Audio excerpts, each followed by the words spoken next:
Okay, so hopefully this is going to be working now. Okay, so for today we have two guests that are going to be with us that are going to give some insight into the post-secondary aspects of the IB program.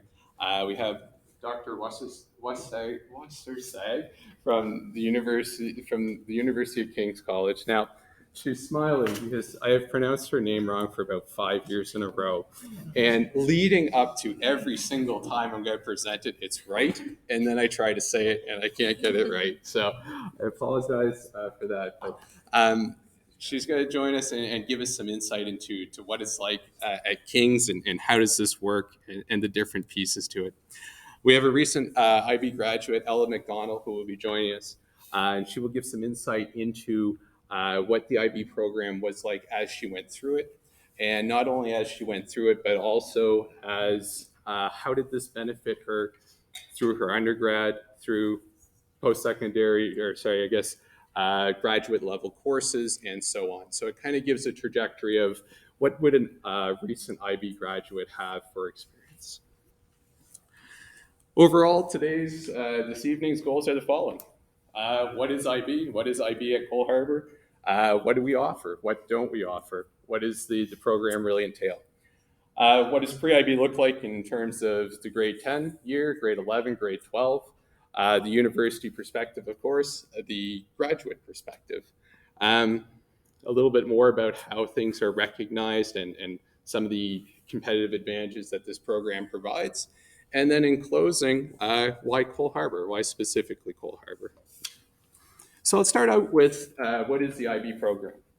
Well, for many of you, you got a whole bunch of probably colored printout sheets that came home. And in there, we tried to capture what the IB program is. But really, what the IB program is it's a curriculum that's developed so that students, when they leave Cole Harbour or any school, can travel wherever they want globally and have a curriculum that's ready for them. The IB program is very well recognized in that there are over essentially 200,000 students each and every year, 250,000 students each and every year that take the IB program, take the IB diploma path through it. These programs are offered oftentimes at a lot of the private schools when you go through the Mediterranean, Southeast Asia, Europe. This is the curriculum that those schools use. My extended family in Singapore, the IB curriculum is very significant in Southeast Asia. This is a curriculum that has been designed through UNESCO. UNESCO, of course, is the individuals that are involved with all the World Heritage Sites. They're a major force in terms of economic, education, science, and development globally. The program is recognized not just in North America, not just in Europe, but it is a global curriculum. The IB profile really works to develop students that are not just seeking knowledge. We're looking for individuals that look for profound understanding and help them. One of the strongest tools that the program pushes is not leaving knowledge in isolation. If you know something, that's fine. But when you really have something special, you can deconstruct it, reconstruct it, and get it to do what you want. And that's the knowledge aspect that the IB program digs into. So the curriculum is designed so that you have a much more well-rounded, more complete understanding of how pieces go together. The curriculum itself has been developed in a way so that the outcomes are intertwined with each other. While I am teaching thermodynamics, my chemistry teacher is teaching the thermal chemistry of reactions. My mathematics teacher has gone through and taught the pre-calculus and development of mathematics to get to the point where you can work with thermodynamic reactions. The history teacher is working through the Industrial Revolution, which was really humans' ability to harness heat and what could we do with it. So the courses are not taught in an isolated manner. They're taught in a manner in which the curriculum is intertwined so that you're never really sitting there going, why am I learning this? What is the point of this? Because it's being reinforced in multiple classes, in multiple facets, in multiple different strands of learning. So the IB program itself is a very in-depth program that really seeks and pushes students to really stretch themselves to be prepared for tomorrow. One of the goals of the IB world is, what is the student of 2030 going to need? Because many of you, the students that are here, you're going to graduate soon, and that some of the jobs that you're going to get into don't exist yet. How do we prepare you for them? Who is going to open up the first robot repair shop? That's going to be something. How do we prepare students for whatever tomorrow looks like? So part of the IB program itself is to really work to develop students in a way so that you're ready. If you leave our program and we do it successfully, you are ready. You're ready for whatever post-secondary components you're going to pursue, whether it's the science and STEM end of things, whether it's the social or law, or all of those, that whole broad spectrum of post-secondary. So that's our biggest goal in the program. In terms of the grade 10 year, students will come to us for the pre-IB. Just 1 second, sorry. In the pre-IB year, we start to really focus on supporting students with being able to get used to the more competitive professional style of learning or problem solving. As you know, many times you have a whole bunch of very talented individuals sitting around you and you're working together to support each other to a goal. You'll have individuals that are stronger in math, or maybe the problem solving, or maybe data, or looking into the details, or maybe the writing component. And you start to work as teams of students to be able to start to function at the high level of supporting each other as you move through the curriculum. In our region, we work diligently in our IB program. We work diligently to start to create that more career-focused style of approaching problems and learning and tackling things. Not only is it from your teachers that are all trained as IB teachers, but it is also the students that are bringing each other up in the class. We work at kind of the analogy that I like to make is we are all competitive athletes. The world's best athletes, they train together, they study techniques together, they follow nutrition together. On the day of competition, it's for each for themselves. But all of the training leading up were the very strong athletes supporting each other. And that's part of the approach that we look in IB, is we work to support each other to collectively build. And it really supports students in terms of the communication, the learning, the sharing, the deconstructing, and really understanding how does everything fit together. In grade 10, we start to make that journey, where we start to look at how do we, as a class, how do we start to build those groups, build the capacity internally, and be ready for the international curriculum. That's the grade 10 year in a nutshell. In grade 10, many of you will be looking at course selection, and I'm not sure if this is visible from back there, so I'm sorry if it's not. I guess squint, I'm not sure what to say, I'm sorry. But if it's not visible, this set of slides will be made available on the website. But in grade 10, there's really two different paths that students take.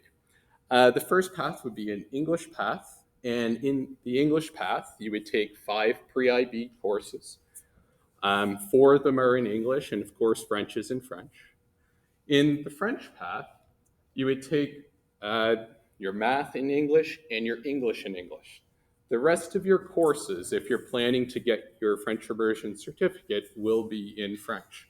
So we offer a pre-IB Sciences 10. We offer a Études Contemporaires 11, which is the pre-IB history, as well as a couple French immersion courses to kind of support the French immersion program in terms of getting the grad requirements. So students would take Art Dramatique or Tourisme 11, one of those courses. So in the grade 10 year, there's kind of 2 different paths that people take, and those paths are split up between English and French. And so this is kind of the general classes that students would take. And again, I'll make sure that this is available so that you can work through it and take a look at this with a little bit more detail. Also, at any point in time, in terms of course selection or the next 3-4 months as we lead up and even after, please email me. Please feel free to get in touch with me because I'd really like to answer a lot of the questions that we would have. So I'll provide my contact information at the end. Grade 11. Well, in grade 11, this is where students get officially enrolled into the IBO database. So this is where they're officially enrolled in IB. Grade 10 is the prep year. Grade 11, students can start completing IB courses. So in grade 11, the students will start to look at their areas of specialty. Is a student interested in going into engineering? If they're interested in engineering, we take a look at what path makes the most sense for them. Typically, that's a physics, chemistry, double science. Then they would take the rest of their IB courses. If they're looking at medicine, normally that's a biochem double science path. If you're looking at architecture, well, the double science is no longer as important. So we might encourage you to look at physics and visual arts or design. So we start to look at how do the courses best work for you. In the grade 11 year, all of your IB teachers have to be internationally certified. It's a requirement of an IB World School. So every single teacher that you would have would be IB certified and trained. Most of your grade 10 teachers will be because we're a very small school. Roughly a third of our school population is involved in the IB program one way or another, and so that's also a significant number of our staff. So in the grade 11 year, you'll have full IB teachers. And again, we start to really develop that competitive environment of supporting each other and growing together in building capacity. In terms of exploration and field trips, the IB program has an experiential budget to make the instruction and the pieces that we have in person and the curriculum that we're going through come alive. We had the opportunity to visit King's about 2 weeks ago. We were at Acadia the week before, looking at their motion lab and knee replacement lab. We were at Dalhousie for a tour of the library and how to conduct research. We were at the Halifax Port Authority for a physics class looking at energy transfers and how energy systems work. We were at St. Mary's for a how to use databases and a professional learning environment. The universities are excited to bring us there and bring us in. So part of the experiential budget for students is we go out there because the schools want to show the students what does tomorrow look like. That really starts in grade 11 as well. Here are the courses that we offer. Now, some of you that have students that have gone through an IB before, you would probably recognize these. But there's also one course that we were actually awarded 2 weeks ago, or I guess 10 days ago. We have English that's going to be offered as literature or literature and language. Those are two different paths of English. The curriculum is moving to literature and language, which involves a little bit more new media and connections to the different realms of media. That's likely going to be your course in grade 11. Literature, our last year of it is probably this year.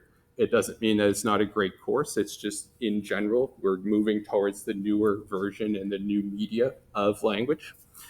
French, we offer it in 3 different levels, high level, intermediate level, and you've never seen the language before. We generally have somewhere between 4 and 8 international students that'll join us each year. So we have that ability to bring students in that have never seen French before to be able to enroll. We have history now offered in both English and French. For those of you that are interested in completing your French diploma, it is very advantageous to get an IB course that's taught in French as one of your credits as well. It just helps in terms of trying to fit credit hours in. Also, less than 15% of the world population that graduate with an IB diploma have a bilingual IB diploma. With having high-level French and having our history in French, we can now offer a bilingual diploma that's from IB. So that is a very, very new information, and we're really excited to bring that on board. Your students, if they join us, would have that opportunity. We offer our sciences, biology, chemistry, physics, mathematics.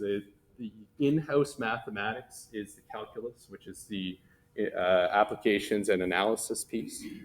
Our teacher that teaches the mathematics A&A, which is the calculus base, is also the provincial teacher for the statistics and analytics-based math. So that's actually taught out at Cole Harbour as well.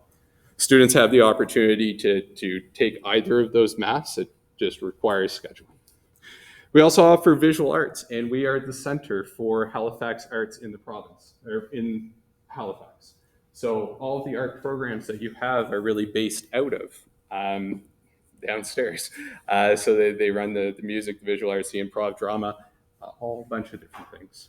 Our visual arts teacher is connected with the pottery and ceramics lab, and we've had opportunities there for those artists, as well as skill trades. So we've had different welding projects show up as part of the visual arts displays.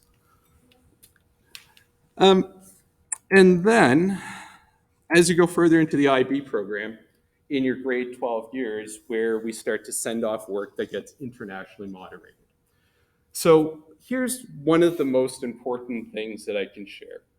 When you have international moderation for assessments, this gives registrars and admissions officers a very clear understanding of your work. As an IB physics teacher, if I give a student a 5, that 5 has to align with a 5 that's given in Hong Kong, or a 5 that's given in Singapore, Jakarta, London, anywhere. So when we submit our grades and we go through, the moderators take a look at how our grades are and understand the different tolerances. So all of your IB teachers are going to be grading on this international scale. When you have registrars and individuals in admissions, they know exactly what your grade means, because that's how it's set up in terms of the international understanding of your grade. This is different than in academic high school. The reality is a grade in my physics 11 class that I would give as an 83 might be a 75 in one school and might be a 94 in another, because there's no international moderation. It makes the jobs of admissions officers and people accepting you into post-secondary or other opportunities very challenging. The international moderation is something that's highly sought after. So as a student goes into grade 12, where they start to pick what their courses are, we branch into what are the high level and standard level courses. Standard level course is normally your first full semester of year 1 in your undergrad. So it will include a lot of the outcomes that you would see first year university, first semester. The high level courses will cover essentially the full first year university, plus normally a little bit of topics from second year courses. So they are quite in-depth. But at the same time, we've worked together for 3 years together to build that capacity. It starts in grade 10.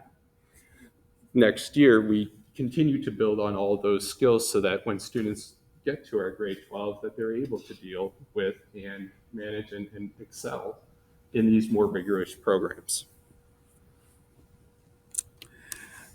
There are a couple core components as well. Much of this happens in the grade 11 and 12 year. I know that you're making a decision on whether you want to come here for pre-IB or not, but I want you to also know what the program entails.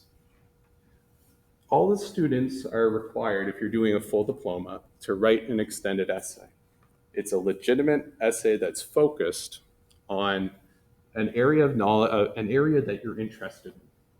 One of my students has quite a passion for renewable energies and different types of energies. He came to me with the following. He was able to source some tritium.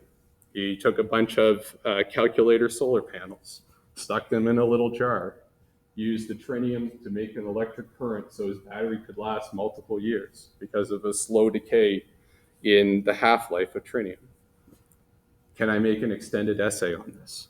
He did the research. He looked into nuclear batteries. Where do they exist? Where are they currently at? How can we make them feasible? What are the constraints? That was a very exciting extended essay that I marked this year. You find something you're truly passionate about and that you love.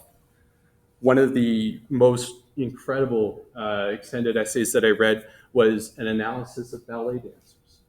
There's different tiers of ballet, and the elite of the elite, the person was able to statistically prove that it didn't matter about the typical geometry of the dancer, whereas in every other tier it did. And she made a very compelling argument about that. So you find something that you're interested in, research it, explore it, develop it. And it's a legitimate work that you might have to do at university. Creativity, activity, and service. The IBO does not want students just to have great grades. They also want students to have a plethora of experiences. They want students to do the non-routine, non-scheduled components of what is it like to put on an event. If you're having an ultimate frisbee tournament or a dodgeball tournament and you're hosting it, well, there's a whole bunch of variables that you just don't find in the answer key of a textbook about what's going to happen and what are some of the things that you have to figure out on the fly. The IB program works to build a digital resume for the students that's focused on the different activities and outreaches, whether it's creative, CAS is creative, active, and service, whether it's a creative opportunity, and activity, or service. It focuses on what do you need to do to make something function, and also what is it like to follow it through. Universities, and I write many recommendations for students every year. Universities like grades, but they also say, and what else did the student do? So top grades are excellent. I'm not going to say they're not, but having those volunteer, those outreaches, those different activities, the schools are excited about that. The CAS program encourages students, and it's part of the IB diploma itself. So as you go through our program, you're developing your online resume so that when you apply for these things in a few years' time, that it's all ready for you. And then lastly, the theory of knowledge class. The theory of knowledge class is considered a second year university credit at Dalhousie. It's a philosophy credit. And it really looks at what is something and what is not. It is looking at how do we understand knowledge and what really is knowledge.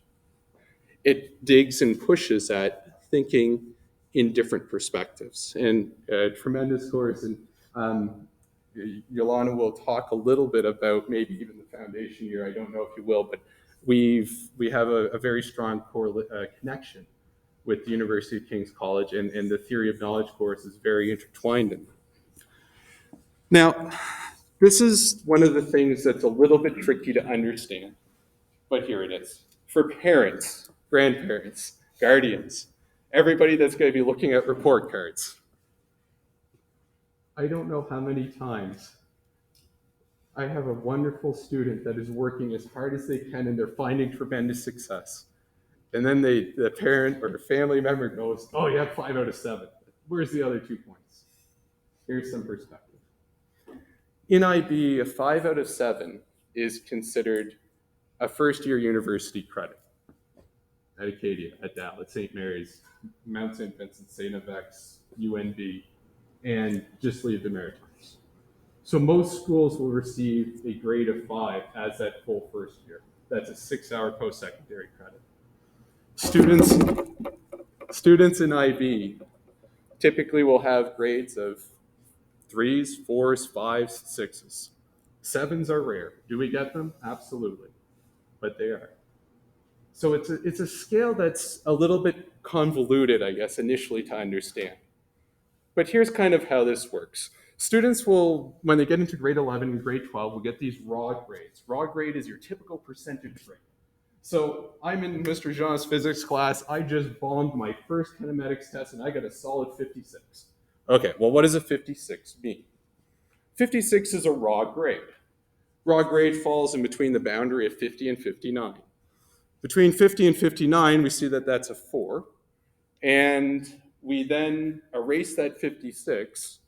It's in fact a little bit higher 4, and we would replace that 4 with probably an 81 or an 82.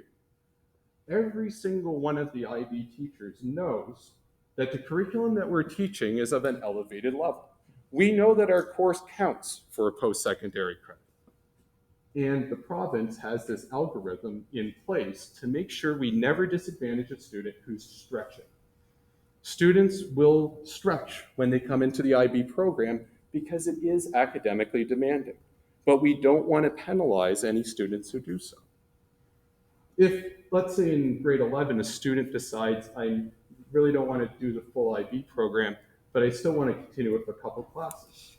Well, let's say that same student has a 4 in my physics class, and they soft land out of my physics. Well, we'll give them an advanced 11 physics, academic gross, and we'll give them anywhere between a 77 and an 84, 83. And that's the percentage. So students don't have to take the entire IB program. They can take what are called certificates, and sometimes students decide to take a few certificates instead of the whole program. And that's fine too. But we use this algorithm here to make sure that we support your learners the whole way through. And family members, I can't say enough, those 4s and 5s are actually tremendous grades when in the context of this is a university credit. And that's why the percentages are so scaled. We're the only program that is allowed to scale. We are allowed to scale, and this is given provincially so that we don't disadvantage students that are trying something more challenging. And so I have a couple examples of how that works here, but I think you get the gist of it. So we make sure that we position them well and we support them the whole way through. Again, we want you as a student to come take a risk with us. If you're going to take first year chemistry or first year bio or first year law, English, you're probably going to be sitting there in a class, minimum 100 students, and in a lecture hall for Calculus 1, maybe 500 students. Why take Calculus 1 with 500 students where the professor only knows your student number? I was 1,56592 at Acadia. That's 350 kids sitting in a lecture hall. I didn't know my professor. I was now taking the hardest material I've taken up to that point in my life, and I was just a number. Why not take it with us, where you have classes that are smaller? We'll talk about the smaller class sizes soon. But I can tell you a little bit about my Physics 12. For the past 16 months, I've had a class of 5. I can trust that class tremendously. When we're doing electricity, we do the real labs. We don't do a demo. Why? I know those students inside and out, and I'm going to make sure that things are right. When you're a group of 5, you can really get to the authentic material. I'm kind of diverging a little bit. I'm going to run out of time because I know that I'm already talking too much. Grade 12, as I was saying, we pick our courses for high level and standard level. This is, again, a many years in the road, or a few years down the road discussion. At this time, I normally meet with each one of the grade 12s to make sure, or each one of the grade 11s, to make sure the high levels and standard levels make sense. I do my best to contact with families if there's debate on, do I take a high level chemistry or should I take a high level history or things like that. We make sure that you're ready. We make sure that here's what this would mean at whatever school you're looking at. So we try to take a look at how to best position. We also put forth your applications for universities. We can send out 6 transcripts with the IB stamp on them to post-secondary universities. So we make sure that you also have that opportunity to digitally send your results directly to them. It's very beneficial for them because it helps them with placement in terms of seats for programs, especially competitive programs, as well as scholarships. And the university recognition booklet, I have printed off, I think, enough copies for everybody. They're the ones that are printed either in landscape or portrait, where they're squished in there. But I'll give it just a couple highlights. I won't go through each one because this is one that I think is worth digesting at home. But for students that average 5 at Cole Harbour, they get 5 in each one of their 6 IB courses. That's 30 points in total. St. FX, Acadia, Mount St. Vincent, UNB, Mount Allison, Cape Breton University. I'm missing one off the top of my head that I wanted to say. Give the entire first year university. So if I have a 30 which is a strong score in IB. Of course, the upper bound of IB is 45. There's a couple ways to get 3 bonus points, but if I have a score of 30, universities will see that, the local ones, as the full first year university. Dalhousie does a little bit different, where they give the credits for high level courses, and you can still end up with somewhere around 24 credit hours from Dalhousie and a second year philosophy 3-hour course. But in terms of IB, a lot of times our students will walk into the first day of university into year 2 classes. In fact, every January when we bring the graduation class back, one of the biggest compliments that we receive is that students come back, they've just spent their first year in university in second year courses, and they tell us that they weren't only just prepared, that they probably worked harder with us at Cole Harbour than they did in university. And we are so happy by that. Why? We did it right. If you go into the program and you're ready, and it doesn't matter what program it is, we did it right here, and that's our goal. Is it more work? Early on, yes, it is. But I guarantee you that those students that have that skill set that's built in, they are well positioned. Professors are always looking for talent. And it's very easy to find talent early, especially when people are excelling because they have that experience. So how you see things awarded in terms of universities, this is the 2019 guide. We don't have an updated guide beyond that, but this gives some insight into how universities see our courses. And without further ado, what we'll do is we'll change it over to Dr. Wassersag. See, I got it right this time. It wasn't the first time where it'd be embarrassing or something. So Dr. Wassersag will give us the idea and insight into how is this seen at the secondary level. There you go. Thank you. Thank you so much. Yes. Hi, I'm Dr. Yolanda Wassersag. I'm the Assistant Registrar of Student Recruitment at the University of King's College. Is the volume I'm speaking okay for the folks who are near the back? That's great. King's is one of the smaller universities in our region. So if you're not familiar with us, that's okay. I never take that personally. We are a small university that offers degrees in arts, science, journalism, and music. We are particularly well known for journalism. We're one of the top journalism schools in the country. We're also very well known for our interdisciplinary, exciting, rigorous, unique first-year program that's called the Foundation Year Program, or FYP. We sometimes say FIP for short. The other thing to know about King's is we're closely affiliated with Dalhousie. So King's and Dal are side by side. We share many of our admission requirements. So when I talk about a post-secondary perspective, I just want to say as a disclaimer up front, I can talk till the cows come home about why we love IB at King's, my home institution. I know what we do at King's in the terms of admissions for our programs extremely well, and I can speak about that. Because King's is affiliated with Dal, I also have quite a bit of insight into the admission procedures there. And on a general level, I can tell you about how universities across our sector, across Atlantic Canada, across the country, value IB. But I can't really go into any details about the admission requirements of other institutions. That's just outside of my scope.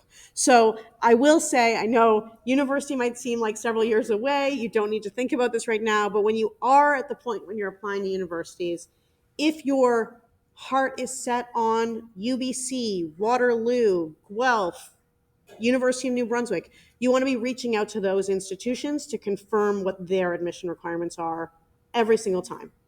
I'm going to get the disclaimer out of the way. So what I want to talk about is how does IB prepare you for university level learning? What impact could IB have on the admissions process? And what are some of the other perks or benefits that IB students get from universities? How will you be prepared? That extended essay that IB students write develops incredibly strong research and writing skills. We hear this all the time from our faculty at the university. They feel like students are less and less prepared, like they're learning writing skills less and less. It's a frustration that our faculty, our professors talk about a lot. I'm going to be kind of frank, these last few years, man, it's been really hard on students. My heart goes out to you. It's been a tough learning environment during this pandemic. And the impact that that's taken on students' preparedness at university is something that university professors and admissions officers are noticing and we're worried about. Now, what we can do on our end is we can have increasing supports on our campus. We can have more academic advisors. We can have more tutors. At King's, we have dedicated writing coaches for our programs. We do a lot to help prepare you once you arrive. But what really makes a difference is when students are coming out of high school ready. And we've noticed that doing things like the extended essay helps get you ready. You're learning real writing skills, you're learning how to research a paper, even basic things that we always used to think of as basic, like academic integrity, how to avoid plagiarism, those types of issues. We're finding that IB students just come to us already knowing that, and that's fantastic. We've also found that IB students tend to be well rounded students. They're not just all about the learning, it's because of that community action service component. They have other things they're passionate about. Maybe they're volunteering, maybe they're sports, drama, music, other types of creative outlets in their lives. Maybe they're taking on leadership positions. Having strong time management skills is an extremely valuable asset when you get to university. So the fact that IB builds that skill in and starts teaching that skill at grade 11 or even earlier for the pre-IB students, that's really valuable. Theory of knowledge, those critical thinking skills, we particularly love that at King's. The King's Foundation Year program, our unique first year program, really has a lot of philosophy in it. And a lot of students come to us being like, whoa, philosophy, I've never touched that before. No one's ever asked me to think this way before. No one's ever challenged me to think this way before. But the IB students who are coming in with theory of knowledge, they tend to just smooth sail right in, which I think is really wonderful. Being able to think in interdisciplinary ways outside of the traditional boundaries of discipline is something that a lot of high school students don't get a chance to do. In a typical high school curriculum, your science class is your science class, your English class is your English class, math is math, and there's no overlap or conversation between those subjects. Once you get to university, you will be asked to think in those new interdisciplinary ways where you're seeing the connection points between the subjects you're learning. So the fact that our IB students are doing that already at the high school level is really valuable. Okay, so what does this all mean for admissions? So most universities will, I mean, at least what we do here in Nova Scotia is we're going to see the like percentage grade in Power School, and we're also going to be able to see the IB score. We calculate that score in a way that's favorable to you. I can't really show you the internal algorithm that we use to kind of take that IB, 1 through 7 grade and turn it into a percentage, but it's a lot like the one that you just saw up on the screen. It's a favorable metric because we recognize that IB is challenging. I often get this question about which IB math class is acceptable for university admission. Either the HL or the SL math is acceptable for university admission, which is helpful to know. And then the other piece here is the global standardization. Obviously, I work for a school right here in the Halifax Regional Municipality, and I would love to encourage each and every one of you to stay in Nova Scotia for university. There's a financial benefit, but also Nova Scotia has some of the best universities in the country. The Halifax Regional Municipality has more universities per capita within our city than any other city in Canada.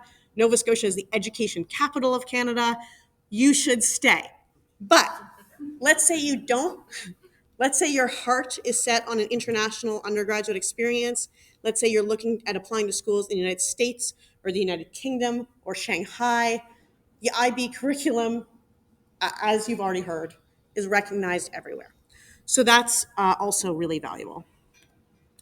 So what you're seeing on the screen here, this comes from Dalhousie's admission requirements for IB, which are the same for as Kings's. And so these are the ones that we use. So obviously these admission requirements are program specific, but we're going to look at a grade for an English 12 class from any high school student that applies. And that is the same as we're looking at your IB English at the standard level or higher level, either one. For programs that require academic math, HL or SL math is perfectly acceptable. If we're programs that require pre-calculus, like the science programs at Dal and King's, again, HL or SL. math will work. So that's really valuable as well. What other benefits you get? Transfer credits, this was referred to earlier. Any IB grades in HL5 or higher at our institutions will count for transfer credits. TOK counts as a second year philosophy credit. Transfer credits are very valuable. There's a cost savings associated with transfer credits, right? If you don't have to take those classes at university, you're not paying tuition to take them. So keep that in mind. A transfer credit is not that different from a scholarship in that way. Transfer credits, though, also just give you more flexibility. So I know students that are coming in with a transfer credit, and that means they don't take that class. They jump right into a second year level class, and that's wonderful for them. I know students that are coming in with that same transfer credit, and what they do is instead of taking a full course load one semester, they drop a class and they just take a lighter course load, and that gives them more time to study in the classes they're taking, or it creates more time and flexibility in their schedule for them to volunteer, do extracurricular activities, have their part-time job, all of those things that are really valuable and contribute to your like health and wellness and well-being while you're at university. And the other thing that sometimes students do with transfer credits is they just take the class anyway, right? You could take IB bio and get a 5, and that means that at King's or Dow, you don't need to take that first year biology class. And you could very easily opt in to take it anyway, knowing that you're going to cover some of the same material you've already covered. It's going to be a little bit familiar, but maybe you want to take it just because you think it would be cool to take a class with that professor and learn a little bit more about whether bio is the department you want to major in. So the point of the transfer credits is just the flexibility that they give you to either take a class or not take a class, right? And having that freedom. IB students often have special earmarked scholarships specifically for them at a variety of universities. Having access to those scholarships is very valuable. The other way that IB can benefit you with scholarships is because you will have done community action and service. So you will have this resume filled with all of those other things you can say about yourself, right? Outside of your grades. You're also in leadership positions, you've done volunteering, you have creative pursuits, and all of that is going to contribute to your scholarship applications at the universities that you apply to.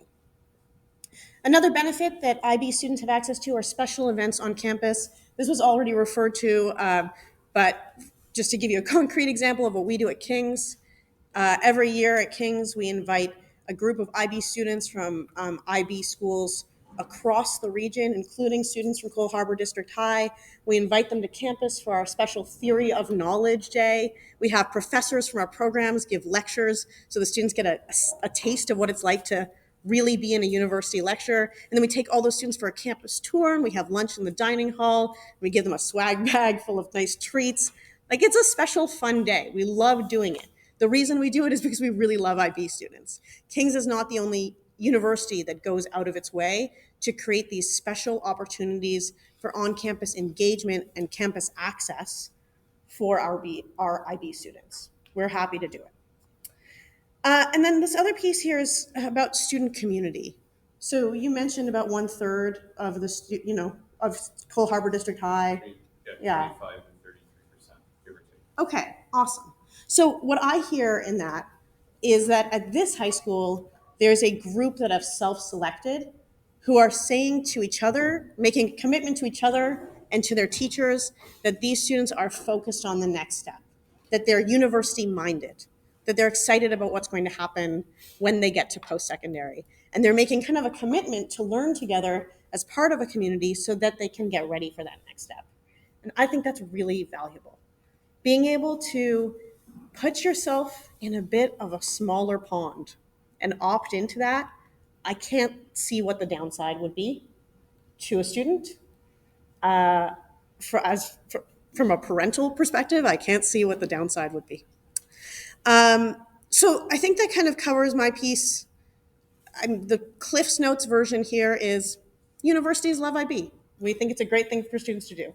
Can you get into university without doing IB? Yes, of course you can. Absolutely you can.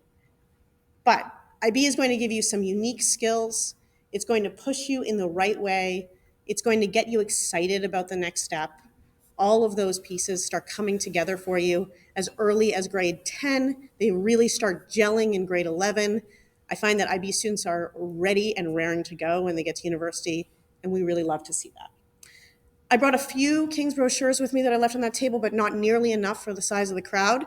And I also have several of my business cards, so hopefully there'll be some time for questions. But if you want to just come chat or would like more materials or more information from me, please come get them. Do we have time for questions? Or should we let Ella? Maybe we'll let Ella do a quick introduction, and we'll do questions at the end. Okay, so one of the misconceptions sometimes about our IB is that we're very heavy science oriented.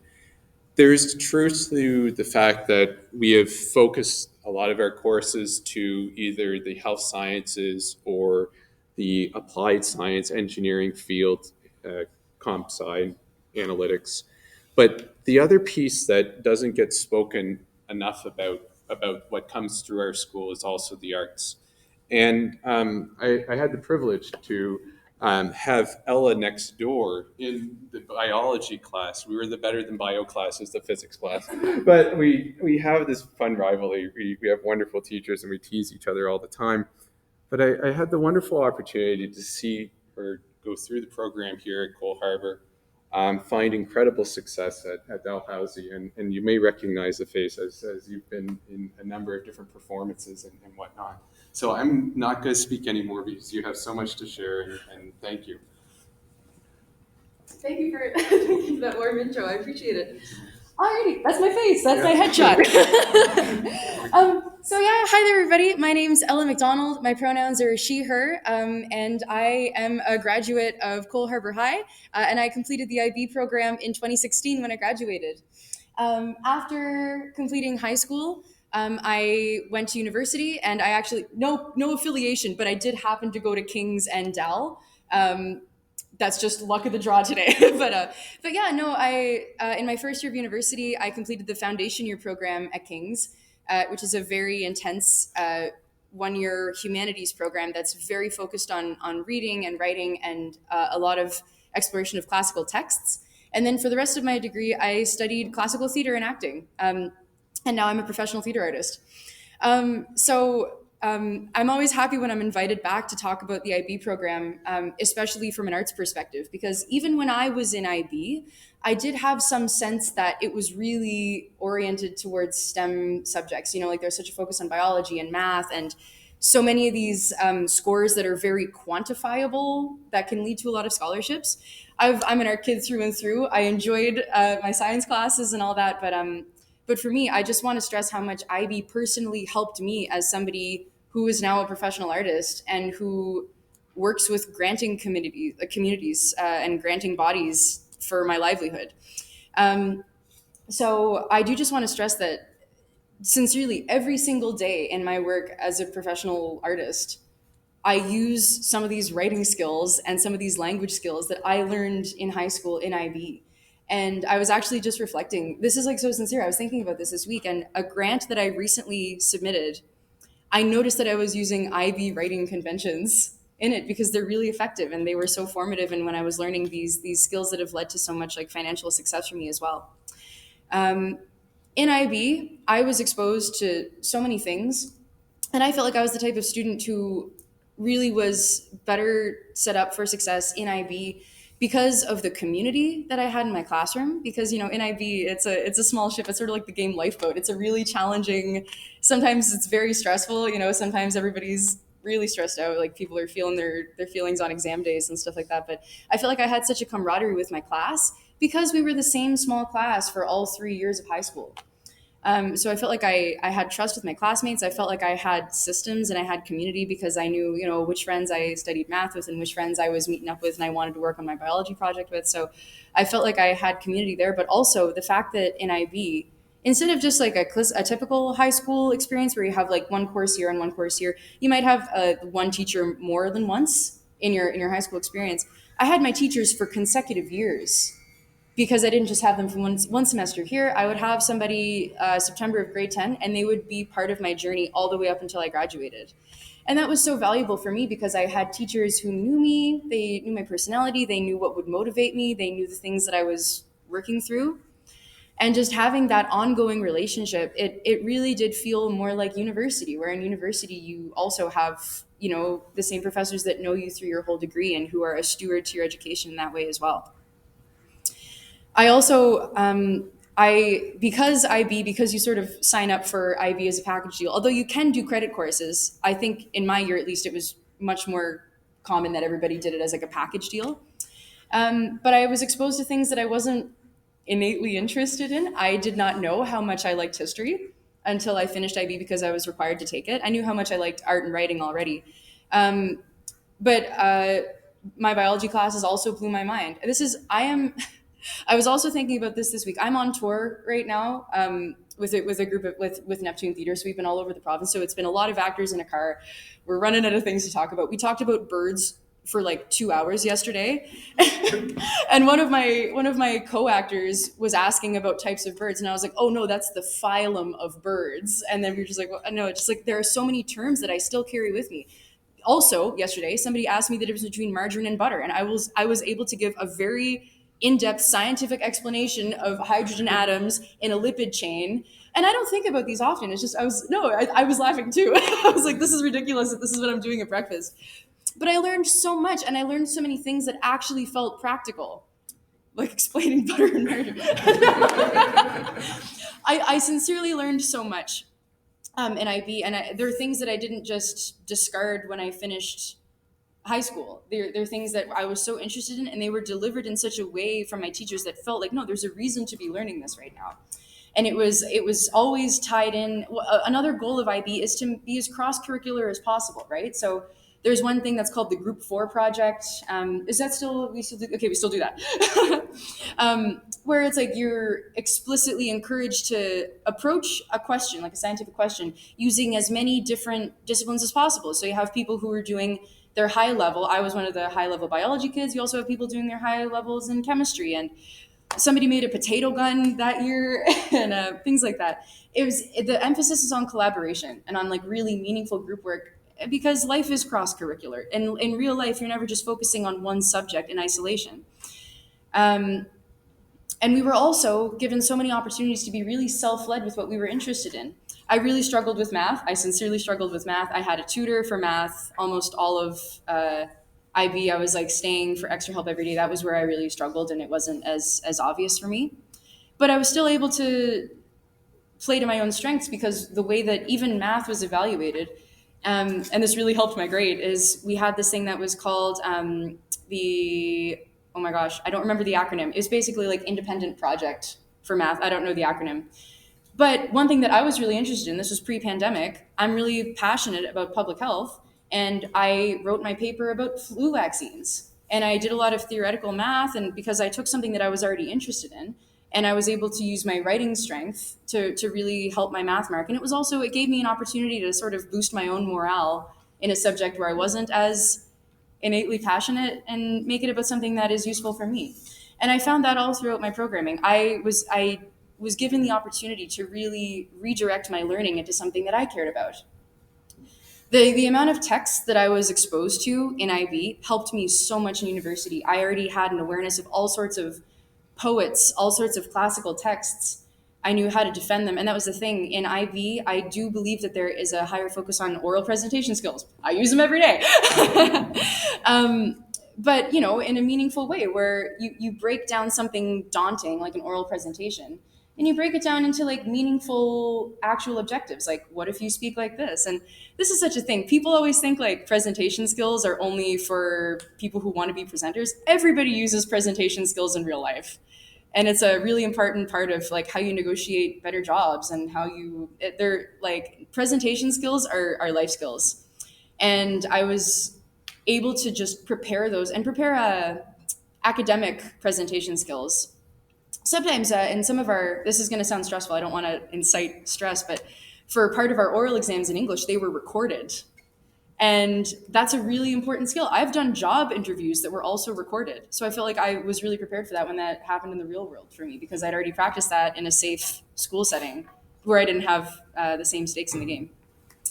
I sincerely had a really positive time in IB, and also in IB, I do feel like, even though I was studying everything, and even though it was intense, it actually built my resilience better. And I was a student, I was really motivated. Like, I love learning. I like to try and do my best. I like to see a good mark. I was very mark motivated, which is not necessarily a good thing, but a lot of students in high school, especially if you're, one of those people who's maybe has a strong aptitude for school, you don't feel pushed all the time. I was somebody who sometimes before IB, I felt bored in class, or I would sort of tune out because I was like, this isn't challenging or interesting for me. A lot of those people, when they go to university, that's the first time that they've ever sort of had this overwhelming course load. It's really intense. And the unfortunate thing is that not all students, also including in this region, not all students who attend university feel success in university because they didn't feel prepared for university. They went from like a very comfortable experience in high school, where they tried sometimes but didn't really have to, and they were still getting 100% on their papers. To now everything is intense, the stakes are way higher. I actually did do the foundation year program at University of King's College, and I sincerely do not think I would have made it. And I'm a great candidate for post secondary. I was so motivated, I wanted so bad. I don't think I would have had success if I hadn't prepared through IB. I really think that, and a lot of my friends who didn't do IB, who are also brilliant people, who are so hardworking, I think it broke their spirit a little bit too much because they just weren't prepared in the same way. And I grieve for them, right? And I grieve that, they weren't prepared in the same way. But it did make me appreciate that I had selected IB. It is true that scholarship opportunities were more available to me because I'd done IB. And because also, even just for job prospects, the sort of things that we do to rally up our CAS hours, they look really good on a job application, like your community service hours, and even the fact that you've done an essay, a significant essay on something that you're passionate about.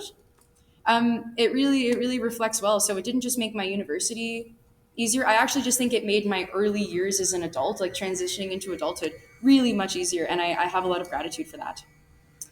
Um, I'm also going to be available for questions, but I just wanted to offer some tips. And I know that many people in this room, we haven't officially decided yet, as people are still deciding IB. Is that right?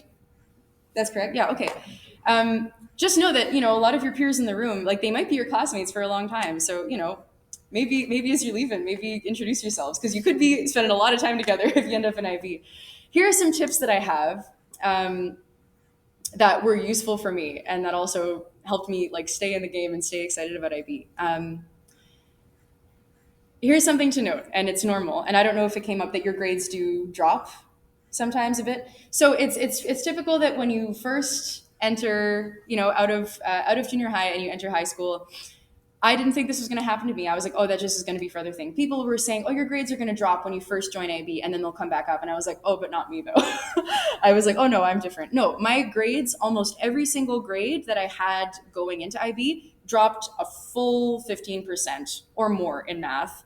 And that was really, really, really startling to me because I was used to having really predictable numbers for my grades. And also that really sort of hurt my ego, it hurt my self-image. And at first it made me think, oh, I wasn't doing well, or I wasn't as good as my peers, or I wasn't worthy. Just know this, almost every single person in my class, like measurably, the grades drop 15%. That's normal. And they come right back up. It might take like that first year. But one of the beautiful things about IB is that you apply for university with your predicted marks. So you do all this hard learning in grades 10, 11, and then in grade 12, you're still working really hard, but you do have a large grace period to get your marks to like that like academic and scholarship attaining level, which was good for me because it took me a while to figure out how to do math as a subject on an IB level. It took me a while to figure it out, how I needed to study and how I needed to explain it to myself. So your grades will drop. That doesn't mean you're not super smart, and I promise they come back up.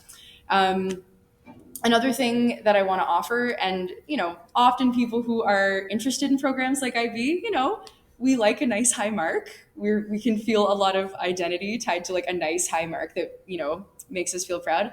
I would just like to offer, and I'm one of those people too. Here's like a challenge that you can a private challenge for yourself.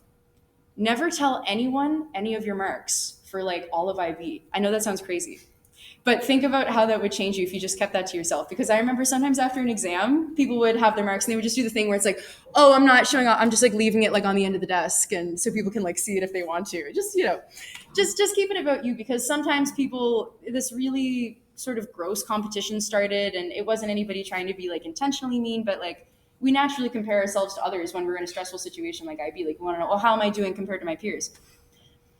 Ask people how they feel about their mark, but don't even ask for what their mark is, or maybe encourage them to never tell you what their mark is. That might really help. And I think some people in my class would have really benefited from just not having numbers in the picture. Um, oh, and the biggest thing, your teachers are your teammates.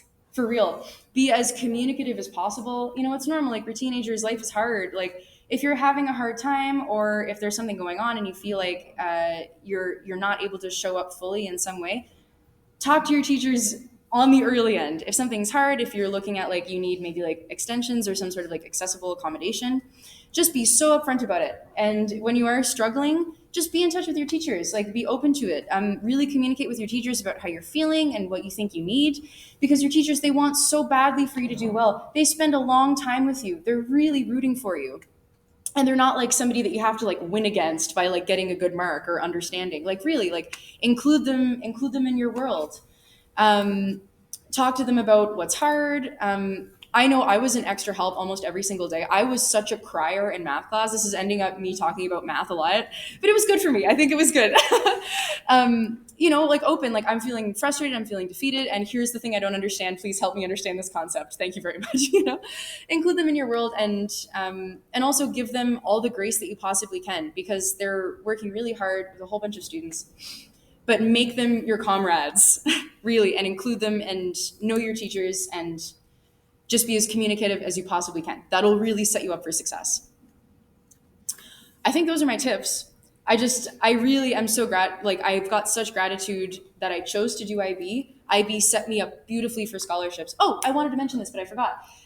What Ilana was also mentioning about credits and bonus credits. I had so many credits going into university. That saved me so much money.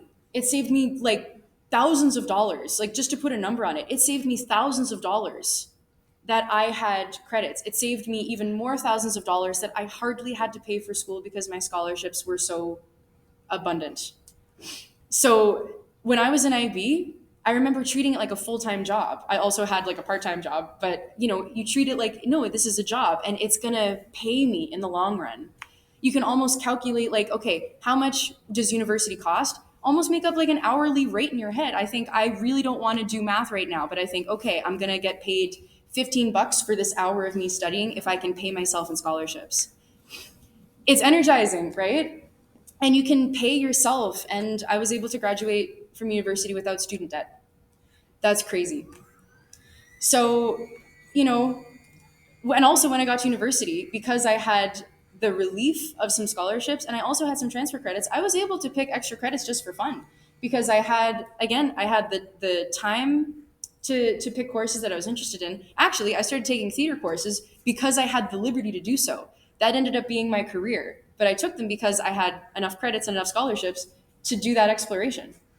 Um, IB can be really, really, really awesome. It can feel really stressful at times. When it feels stressful, connect with your classmates, be stressed together, lift each other up, connect with your teachers. And IB is a really awesome opportunity that is also not offered in a lot of other places for free.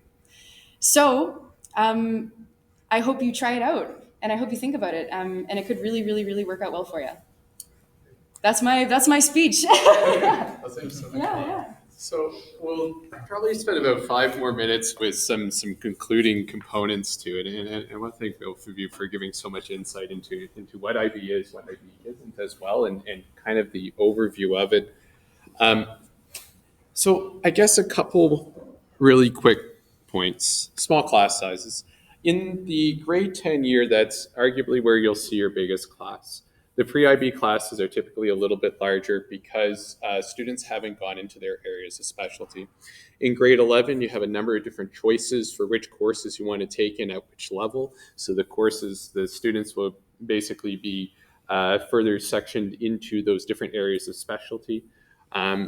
currently our grade 12 IB, I have 5 in my physics, and next door there's 9 in the IB biology class at the same time.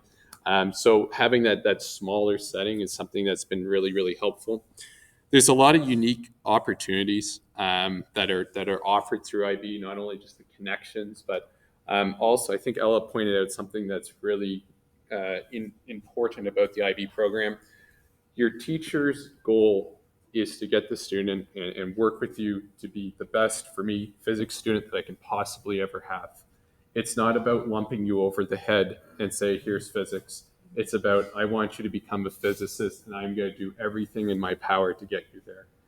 There's no hiding of solutions and things like this. Our Google Classrooms have the next 2 years set up and ready to go, and you can see it on day one.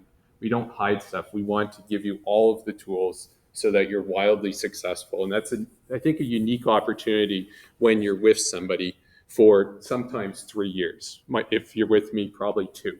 But it's just about scheduling. Experienced teachers, again, all of us are IB World certified, either Category 2 or Category 3. This March, we have our IB biology and chemistry teacher headed to Chicago for Category 3 training on the new curriculum. We have to be recertified every 7 years as the curriculum changes, and our curriculum is no older than the 7-year mark, so it's very updated. Some of the academic textbooks that are not part of IB are when I graduated from high school, and my hair kind of dictates that that was a while ago. So we have a very modern curriculum with respect to that. We're also one of the very, very, very, very few provinces that offer it for free. So provinces like Alberta will charge up to $1,000 a course in the public system to take IB courses. If you start looking at like Brixham Hall in Toronto, which is a private school for IB, it's $56,000 US a year in terms of admissions to get in. It's the same IB program. I'm not trying to ruin their program, but it's the same one you take here. It's internationally moderated. Yes, they have some amenities of having a $56,000 tuition for students, but yes, it's the same curriculum. And if you go throughout Southeast Asia, Europe, all these different regions where there's a tremendous number of private schools, the tuition is comparable. Some considerably more, some considerably less. But when we think about it, Nova Scotia offers this for free. It's something that I think's incredible. Halifax Arts, as I had mentioned earlier, is here. It's based out of Cole Harbour. So we have a very healthy group of individuals that are involved in drama, improv. There's different bands and organizations that perform on stage, as well as a really strong connection to the pottery and ceramics lab, the skill trades, welding. Our IB art teacher is an airbrush specialist, and we've done projects with the construction group, like airbrushing surfboards and different things. So there's a lot of neat integration of the courses. And we've also invested a lot in technology. We make sure that our students legitimately have the newest technology that we can bring into our school board. For me personally, with a theoretical math degree, I don't feel that the Chromebook is the strongest piece of equipment when we start to do the sciences. We want the students to have the ability to draw lots of data, to make lots of sims, and to get into authentic, real programming. So we've put a strong investment in terms of technology to make sure it's real, so that when you leave us and you go on to somewhere else, you know what you're getting. So we do spend that investment. Now, also Ella brought up one other thing that I think is so important. My Thanksgiving of 2002 was sitting there looking at the foundations of mathematics course. I'm in a theoretical math degree. I'm looking at the foundations of math course. It is the first grade in my life that I did not pass. I went through high school, I went through all of these things, and I was ready to give up. That was my first set of midterms. I thought, how hard could the foundations of mathematics degree or course be? Should be easy. I wasn't ready for university. I took AP calculus at Kennebec Valley High School. I took AP physics. I took Western. So I went through those programs, but I never really seeked, that's not the right word. I never looked into, thank you, knowledge. I never went to that level of understanding. I wish I would have in high school. I would have been better prepared. These are the statistics. Roughly 80% of IB diploma graduates complete their 4-year degree on time and in that program. All other programs is roughly 40%. So you're essentially twice as likely to be successful in your undergrad if you go through the diploma than every other program. In terms of private schools, there's a little bit, this is US data. It's a survey of roughly 14,000 students, so the statistical significance is there. In terms of public schools, it's roughly 60, 76 and 34. So the discrepancy is even higher. So we know that this is an incredible opportunity in terms of supporting you. We know that this really gives you a lot of great opportunities. I talked about the experiential opportunities. I won't go into much depth because I am long-winded and I know that I've already gone over time. But we've had a tremendous number of them. And we look forward to bringing our students to real events. And I guess the last couple things that are really critical. How do you enroll? If you're in Sir Robert Borden or Ross Road, you are two in area schools. All you have to do is sign up for the course. So if you're in Ross Road or Sir Robert Borden, you sign up for your IB courses, you're automatically accepted. Every other school, you have to apply as an out-of-area student. You have a seat in our program.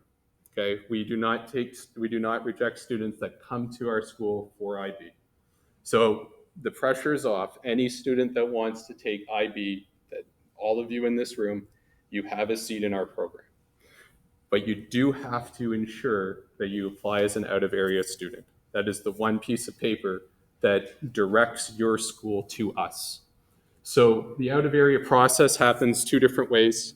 It's either a physical piece of paper where you get the principals to sign it and then you get transferred as an out-of-area, or you wait until April 3rd at 8 o'clock, Monday, April 3rd at 8 o'clock, and this information will be on my site as well. And you go to the online one. And that doesn't require you to go to the high school to get a signature and then the other high school to get a signature. It automatically directs the students to us, and then we can accept the students if they're coming to us for IB, pre-IB specific. Okay, so those are the two ways to come to us. And all students that apply for IB that are genuinely interested in the program, you have a seat. This is what the paper copy looks like. There's extra ones back there if you choose to do so.